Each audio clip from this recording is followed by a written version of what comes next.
안녕하세요, 박작가방입니다. 오늘은 드라마 마당이 있는 집 리뷰를 해볼게요. 이 컨텐츠는 스포일러가 있습니다.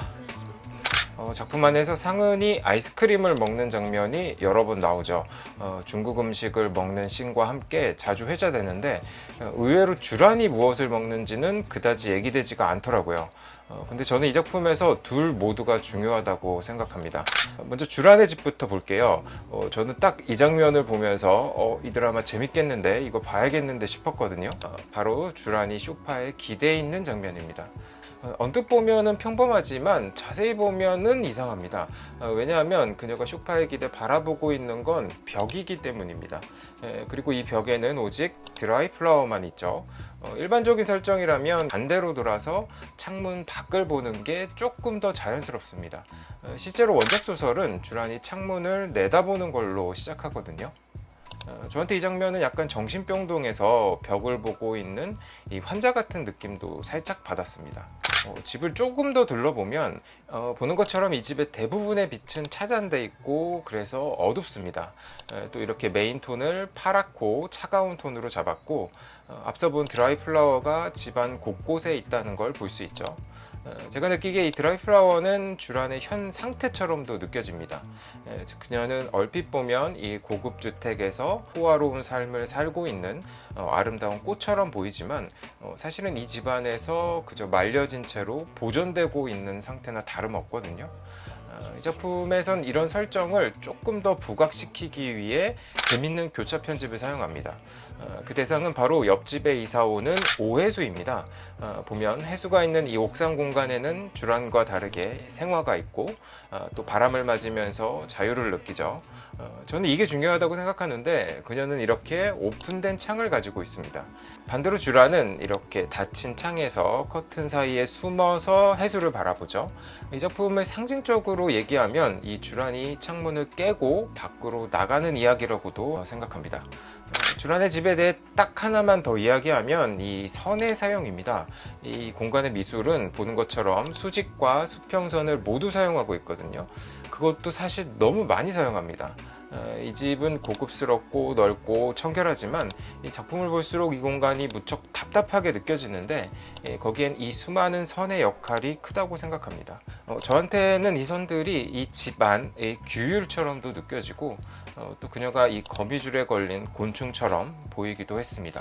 이 선이 가장 뚜렷하게 사용된 스팟이 두 군데 있는데, 이 하나는 조금 전에 본 이 창을 막고 있는 커튼이고 다른 하나는 계단입니다.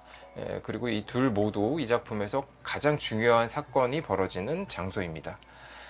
이번엔 상은의 집으로 가보겠습니다. 제일 먼저 눈에 띄는 건 역시 꽃입니다. 이번에도 생화가 아니라 벽지와 커튼에 수놓아진 꽃을 볼 수 있죠. 주란이 병적으로 집을 청소하는 사람이었다면 상은은 그렇지 않아 보입니다. 또 주란이 혼자 등장했던 것과 다르게 상은은 부부가 같이 등장하는데 이 인물 배치의 높낮이를 통해 이 확실한 상하 관계를 보여줍니다. 남편 김윤범이 2화에서 바로 죽기 때문에 이 집안에서 둘이 붙는 씬이 별로 없지만 이후에 등장하는 회상 장면을 보면 마찬가지로 윤범은 위에 있고 상은은 아래 있죠. 제가 이런 장면만 골라 보여드리는 게 아니라 집안에서 둘이 함께 있는 씬은 이런 설정을 가지고 있습니다. 그렇다면 주란과 재호 부부는 어떨까요? 이 부부의 시그니처 포즈는 바로 이 재호가 뒤에서 껴안고 있는 포즈입니다. 심지어 이 부분은 사진도 이렇게 찍습니다. 재호에게 주란은 이 인형 같은 존재라고 생각해요. 그러니까 소유물인 거죠. 자주 나오는 장면 중 하나가 이렇게 머리를 빗겨주는 장면인데 이게 어떻게 보면 로맨틱하지만 이 부부한테는 아니거든요. 그래서 극이 진행될수록 주란은 재호를 똑바로 마주보려고 합니다. 그럴 때마다 재호는 다시 그녀를 돌려서 뒤로 결박하는 자세를 취하죠. 그리고 작품의 마지막에 가서야 주란은 남편을 똑바로 마주보고 상은이 남편에게 했던 것처럼 그를 이 아래로 밀어냅니다. 다시 상은의 집으로 돌아와서 주란이 파랗고 차가운 톤을 가져갔다면 상은은 반대로 이렇게 붉은 톤을 메인으로 사용합니다. 이 세 개 사용은 그들이 극단적인 상황에 맞닥뜨렸을 때 어떤 상태가 되는지를 암시한다고 생각해요. 두 인물 모두 평범한 상태에서는 평온하고 어떻게 보면 좀 영혼이 없이 말하고 움직이는 것 같은 연기를 하거든요. 그러다가 남편에게 신체적인, 정신적인 폭력을 당하거나 혹은 과거의 트라우마가 올라왔을 때 싹 변합니다. 이 상훈의 경우는 감정을 억누르다가 분출하는 캐릭터고, 쥬라는 반대로 얼어붙어서 아무것도 못하는 캐릭터거든요. 다시 말해서 이 작품의 컬러는 두 인물의 성격과도 관련이 있습니다. 그래서 이 작품 내내 쥬란이 먹는 건 따뜻한 차입니다. 비유하자면 그녀는 계속해서 온도를 올려야 하는 캐릭터고, 반대로 상은은 낮춰야 하기 때문에 아이스크림을 먹죠. 이 밖에도 이렇게 냉장고 문을 열고 서 있거나 샤워를 하거나 남편을 살해한 후에 비를 맞는 장면 등 온도와 관련된 여러 디테일이 있습니다. 저는 유명한 중식 장면도 여기에 연장선이라고 생각하거든요. 남편의 죽은 것에 대한 해방감과 만족으로 이렇게 우걱우걱 먹는 것도 맞죠. 하지만 딱 그 감정만 있는 건 아니라고 생각합니다. 이 드라마 속 상은은 레이어가 워낙 겹겹이 쌓여있는 인물이라서 지금 인물의 감정이 이거야 이렇게 딱 잘라 말하기가 어려워요. 시청자도 그래서 이 인물에 대해 더 알고 싶어지죠. 근데 이 어려운 연기를 임지연 배우가 정말로 잘 소화해냅니다. 이 감정의 낙차폭이 큰 연기인데, 보통 이런 경우는 어느 한쪽이 부족할 때도 있는데 저는 이 작품에선 완벽했다고 느낍니다. 에너지가 굉장한 배우입니다. 이 중국집 씬 역시 마찬가지예요. 저는 이 장면은 앞씬과 같이 보면 좋다고 생각하는데, 바로 그녀가 경찰서에서 처음으로 취조를 받는 장면입니다. 이때 뒤에서 다른 형사 무리가 막 자장면을 먹기 시작하죠. 그리고 담당 연사가 남편분을 마지막으로 본 게 언제입니까? 라고 묻습니다. 하지만 상은은 대답하지 않고 뒤에 이 자장면 먹는 거를 보면서 침을 꿀꺽 삼킵니다. 어떻게 보면 심리적인 도피인 거죠. 그녀는 그날의 기억을 떠올려야 하고 거짓말을 해야 하고 당연히 여러 감정이 들 수밖에 없습니다. 이 뒤에 장례식장 씬을 보면 알겠지만 그녀는 이 남편이 아무리 폭력적인 사람이었어도 그에게 연민을 가지고 있었거든요. 근데 남편이 이미 한 달 전에 해고됐다는 사실도 여기서 알게 되죠. 게다가 옆에 있는 올케는 아무것도 모르면서 뻔한 소리를 하고, 이은정 배우가 이 연기를 너무 잘하셔서 보는 저도 막 분노가 차오르거든요. 그러니까 각 대사마다 상은에게 다른 종류의 감정으로 데미지를 줍니다. 그러니까 여기 대본이 너무 좋은 거죠. 그리고 나서 이어지는 게 이 바로 중국집 씬이고, 그렇게 여러 감정을 음식으로 풀거나 혹은 짓누르고 있는 거라고 생각해요. 마찬가지로 남편을 화장하고 난 뒤의 이 씬과 또 이 옥상에서 이 사과를 먹는 씬도 저는 다 유사한 감정이 아닐까 생각합니다. 이제 이 작품의 단점을 짧게 이야기할게요. 우선 이 작품이 섬세하게 구축된 면이 있는 드라마는 맞습니다. 근데 그에 비해서 저는 몰입감이 아주 좋은 편은 아니었어요. 여러 이유가 있지만 먼저 이 작품이 가진 템포입니다.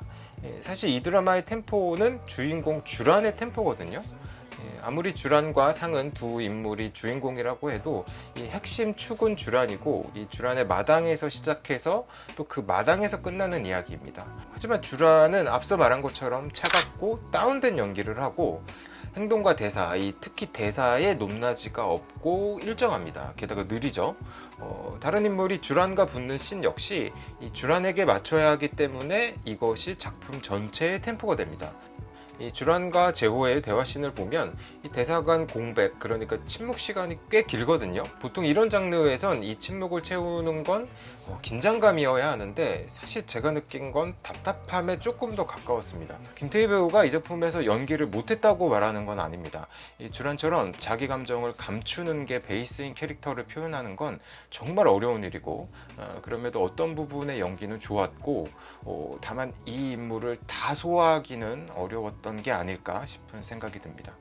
김태희 배우에게 이 배역은 도전이었고, 특히 이렇게 커리어를 가진 사람이 그 커리어를 내려놓고 하는 도전은 저는 정말 멋있다고 생각합니다. 또 다른 이유는 일관성입니다. 이 작품은 과거는 흑백, 현재는 컬러를 사용하죠. 더해서 중요한 소품에 이런 식으로 색을 강조합니다. 근데 이번 작품에는 약간 일관성이 없어요. 바로 몇 시간 전인 과거 씬까지 흑백으로 처리하다가도 또 어떤 과거는 아예 컬러로 가져가고, 즉 이런 식으로 패턴이 깨지고 그것이 쌓이면 이게 보는 관객에 따라 몰입도가 떨어질 수도 있다고 생각합니다. 마지막으로 제가 이 드라마에서 가장 좋아하는 씬을 얘기하고 마치겠습니다. 바로 상은과 재호가 카페에서 만나는 씬입니다. 여기는 이 드라마에서 가장 긴장감 넘치는 씬이라고 생각합니다. 이 둘은 서로 어렴풋이 알고 있어요. 재호는 자신이 윤범을 죽이지 않았으니까 아마도 범인이 상은일 거라고 추측하고 있고, 상은 역시 그가 여중생 수민의 죽음과 관련이 있다고 추측하고 있죠. 그러니까 이 둘은 정황만 가지고 서로의 마음을 떠보는데, 여기서 오는 긴장감이 장난 아닙니다. 심지어 이 두 인물이 하고 있는 추측이 얼추 맞죠. 왜냐하면 이 장면은 사실 이 살인자 둘이 만나서 대화를 하고 있는 거거든요. 정말 신기하게 이 각 인물이 이 속에서 어떤 말을 하고 있는지가 이 배우들 연기를 통해서 드러납니다. 이 씬은 이 시청자로서 언제 봐도 흥분되는 지점이 있습니다. 지금까지 마당에 있는 집 리뷰였습니다. 시청해주셔서 감사드리고 구독과 좋아요도 부탁드립니다. 감사합니다.